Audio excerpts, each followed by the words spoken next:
หน้าที่หลักๆของทหารนิยมก็คือรักษาแผ่นดินของชาติเป็นหัวของชาติ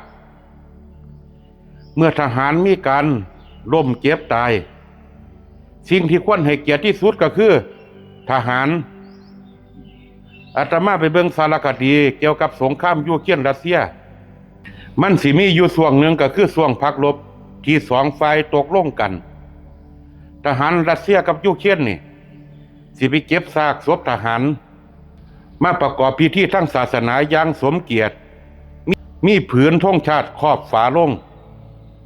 แล้วก็มอบเงินซอยเหลือให้แก่ครอบครัวที่สูญเสียทหารไป